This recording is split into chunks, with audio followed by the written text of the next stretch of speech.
그러면 제 채널을 보시는 분들은 난리가 날 겁니다. 백 원장님은 채널에서 걷지 말라고 하셨잖아요. 걷는 게 안 좋다고 하셨잖아요. 라고 하실 거예요. 근데 저는 정형외과 건강을 책임지기 위해서 시작한 채널인데요. 우리 구독자분들이 걷기에 관심이 너무 많아서 걷기 채널로 약간 분위기가 바뀌어가고 있습니다. 저희 채널에는 여러 가지 정형외과와 관련된 좋은 컨텐츠들도 많이 준비하였으니 한 번쯤 저희 채널을 한번 둘러보시고 댓글을 달아주시면 제가 직접 소통하면서 댓글을 달고 있으니 궁금한 점 있으시면 남겨주시면 도움이 될 것 같습니다. 걷기 운동에 대한 영상의 댓글들이 어그로를 끈다, 약간 그런 말씀들이 있으신데 본의 아니게 어그로를 좀 끌게 되는 영상이 될 것 같습니다. 걷기 운동은 횡단보도 교통사고다. 너무 자극적이죠? 제가 왜 이렇게 제목을 잡았느냐 하면 우리의 상식으로는 횡단보도 교통사고라고 하면 사람이 아무도 다니지 않는 깜깜한 횡단보도에서 보행자를 발견하지 못한 차에 부딪히거나 또는 신호는 제대로인데 차가 그 신호를 무시하고 확 달려들어서 사고가 나는 경우가 훨씬 더 많을 거라고 생각하실 겁니다. 저도 그렇게 생각했고요. 제가 찾은 2015년 논문에 따르면 우리의 그런 상식과는 다르게 실제로 횡단보도 교통사고가 일어나는 상황은 오히려 신호등이 있는 횡단보도가 더 많고 복잡한 교차로보다는 덜 복잡한 단일로에서 훨씬 더 많이 발생하는 것으로 나타나 있습니다. 2013년 11월부터 14년 6월까지 78건의 사고 동영상 분석 결과 67%가 신호가 있는 횡단보도에서 발생하였고요. 도로 이용자의 법규 위반이 92%를 차지하였습니다. 그렇다면 횡단보도 교통사고에서 조심해야 될 건 누굴까요? 결국 횡단보도를 건너는 보행자가 됩니다. 우리가 알고 있는 기본적인 상식과는 너무나도 다른 결과지요. 자, 같은 맥락으로 우리가 가지고 있는 걷기에 대한 상식도 횡단보도 교통사고 경우처럼 상식과 다를 수도 있습니다. 걷기 운동을 할 때 조심해야 하는 것은 걷는 사람이고요. 손해가 보는 것도 걷는 사람입니다. 그래서 걷는 사람이 주의해야 되기 때문에 횡단보도 교통사고와 걷기는 비슷한 맥락이다. 자, 걷기 운동을 도대체 얼마나 걸어야 되는지 이것을 한번 생각해 봐야 되고 의사들의 경우에는요. 최신지견이라고 해서 가장 최근의 논문을 여러 편 모아서 보는 방법을 통해서 가장 최신의 지식을 선정하게 됩니다. 첫 번째 논문 한번 보겠습니다. 이건 2022년도 3월에 나온 따끈따끈한 논문입니다. 란셋 퍼블릭 헬스라고 하는 굉장히 공공의료 영역에서는 인지도가 굉장히 높은 논문인데요. 이 논문의 시작은 바로 이렇게 시작합니다. 만보 걷기는 어디에서 왔느냐? 제가 다른 동영상에서도 한번 말씀드렸지만 이 만보 걷기라고 하는 것은 일본의 마케팅에서 나온 것입니다. 만보라는 것을 의사들 사이에서 정리한 적도 없고 의학적인 근거를 발견한 적은 없습니다. 역시 그래서 이 논문에서도 이 만보가 어디서 나왔느냐? 정말로 만보가 환자분들한테 일반인들한테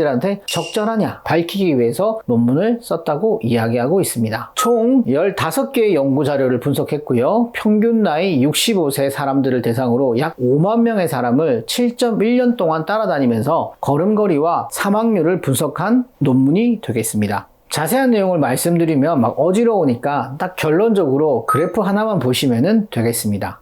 왼쪽은 해저드 레이쇼라고 해서 위험 비율이고요. 오른쪽은 하루에 걷는 걸음수가 되겠습니다. 걸음수가 증가할수록 사망률이 급격히 떨어지는 양상을 보이는데요. 이 사망률이 처음에는 급격하게 떨어지다가 6,000보에서 8,000보 사이가 되면 떨어지는 속도가 완만하게 되면서 거의 평탄화를 이루게 됩니다. 즉 6,000보에서 8,000보까지 걸을 때는 사망률이 굉장히 많이 떨어지지만 그 이후에는 사망률이 그렇게 떨어지지 않는다는 겁니다. 그러니까 더 많이 걸어도 사망률이 그다지 변화하지 않는다는 거죠. 두 번째 의미는 60세 이상의 경우에는 3,000보까지 걷는 경우는 해저드 레이쇼가 1.0, 즉 걸으나 안 걸으나 똑같다는 이야기입니다. 그러니까 60세 이상인 분들은 3,000보 이상은 걸어야지 사망률이 감소한다는 결론이죠. 60세 이하인 분들은 5,000보 이상은 걸어야지 사망률이 감소하기 시작한다는 결론입니다. 하지만 15개의 연구를 종합하여도 걷기의 강도와 생존율의 증가와는 아직까지 큰 차이를 보여주지는 못했습니다. 그래서 강하게 걷느냐 약하게 걷느냐가 큰 차이를 아직 보이진 않고요. 그래서 지금까지는 걸음 수가 가장 중요한 인자가 되겠습니다. 그리고 또 한 가지, 하루에 30분 또는 60분 정도 연속적일 필요는 없지만 빠르게 걸어주시는 것이 또한 생존율 증가, 사망률 감소에 중요한 역할을 한다라는 결론도 저자들은 이야기하고 있습니다. 정리하자면 하루에 30분 또는 60분 정도는 평소보다 조금 빠르게 걸어주시는 것이 이 걷기 운동으로 좀 더 좋은 효과를 얻을 수 있다는 거죠. 그러면 제 채널을 보시는 분들은 난리가 날 겁니다. 백 원장님은 채널에서 걷지 말라고 하셨잖아요. 걷는 게 안 좋다고 하셨잖아요. 라고 하실 거예요. 근데 저는 아직까지 한 번도 걷지 말라고 이야기한 적은 없고요. 걸을 때 운동이 좋지 않은 영향을 줄 수 있다라는 것을 알고 걸어라, 이런 이야기를 드렸죠. 걷기 운동은 좋은 운동이지만 우리가 걷기 운동을 할 때 걷는 것을 조심해야 된다, 제대로 걸어야 된다, 이것에 대한 이야기를 드리는 원장입니다. 걷는 것이 나쁘다, 걷지 마라, 이런 이야기를 드린 적은 없어요. 자세하게 보시면 알 수 있을 겁니다. 여기서 다시 한번 보겠습니다. 논문 제목이 뭐죠? 데일리 스텝입니다. 데일리 스텝. 하루 종일 걷는 양입니다. 하루 종일 걷는 양. 하루 종일 8,000보, 하루 종일 10,000보입니다. 10,000보 걷기 운동이 아니고요. 하루 종일 8,000보. 사람에 따라서는 5,000보를 일상생활에서 걷는다면 필요한 걷기 운동은 3,000보, 또는 나이가 젊으시다면 5,000보면 충분한 거죠. 더 많이 걸으실 필요가 없습니다. 그리고 두 번째, 10,000보 이상 걷는다고 해서 걷기의 효과가 더 증가해가지고 효과가 2배, 3배 되는 것이 아니라는 거죠. 다음 논문은 자마라고 해서 내과 원장님들이 가장 좋아하는 논문입니다. 제가 이 논문은 사실 준비하면서 환자들한테 많은 이야기를 들었어요. 많이 걸으면 걸을수록 좋다, 많이 걸으시라. 내과 원장님들이 항상 그런 이야기를 하셨다고 하시더라고요. 그래서 제게 오시는 많은 내과 환자분들은 정형외과 질환 동반하고 있을 때 비가 오나 눈이 오나 많이 걷습니다. 걸어야 뇌병이 좋아지고, 걸어야 당뇨가 좋아지고, 걸어야 고혈압이 좋아지고,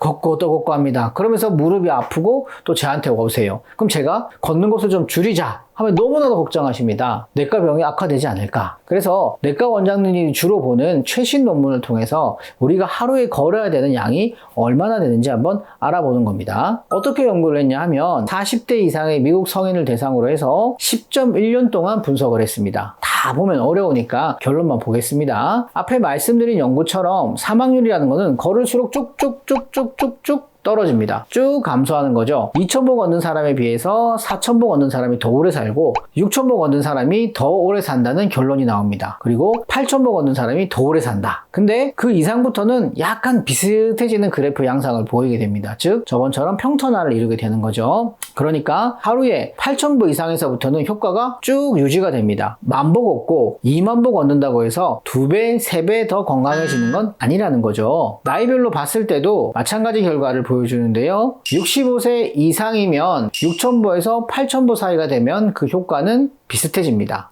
물론 더 젊으신 분들은 사망률을 낮추면 더 많이 걸어게 되는 것이 도움이 되기는 합니다. 이 논문은 사망률뿐만 아니라 심혈관 질환 그리고 암 발생률까지 분석을 했는데요. 역시나 6,000보에서 8,000보까지만 걸어주시면 암도 적게 생기고 심혈관 질환도 적게 생기게 됩니다. 그래서 오늘의 결론입니다. 걷기 운동은 참 좋은 운동입니다. 역시 이 논문도 마찬가지로 하루에 종일 6,000보에서 8,000보 정도 걷는 것이 좋다고 추천을 합니다. 하루 종일 말이죠. 6,000보에서 8,000보 걷는 운동의 효과를 평가하는 것이 아니고 하루 종일 활동량이 얼마나 되느냐를 평가한 것입니다. 만약 내가 일하면서 4,000보를 걸으면 4,000보 정도만 걷기 운동을 하시면 되고요. 그것도 30분에서 1시간 사이에 빠르게 걷는 것이 조금 더 효과를 극대화할 수 있다는 결론인 거죠. 이렇게 정리할 수 있겠습니다.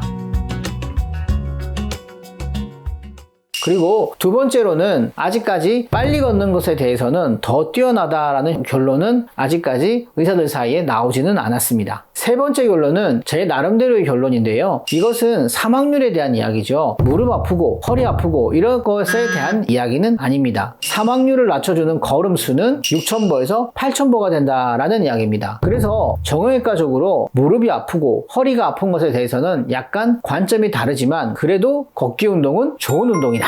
라는 결론이죠. 하지만 걷기 운동에 대해서 잘 알고 걸으셔야 하고 너무 많이 걸으시면은 교통사고를 당하는 일처럼 우리가 몸에서 보내고 있는 통증의 신호를 무시하고 걷기를 하다 보면은 교통사고처럼 크게 손해를 볼 수 있다는 것이 오늘의 최종 결론이 되겠습니다. 도움이 되셨다면 구독, 좋아요, 알림 설정 해주시고 마음에 드신다면 다른 데다가 공유해 주셔도 좋겠습니다. 시청해 주셔서 감사합니다.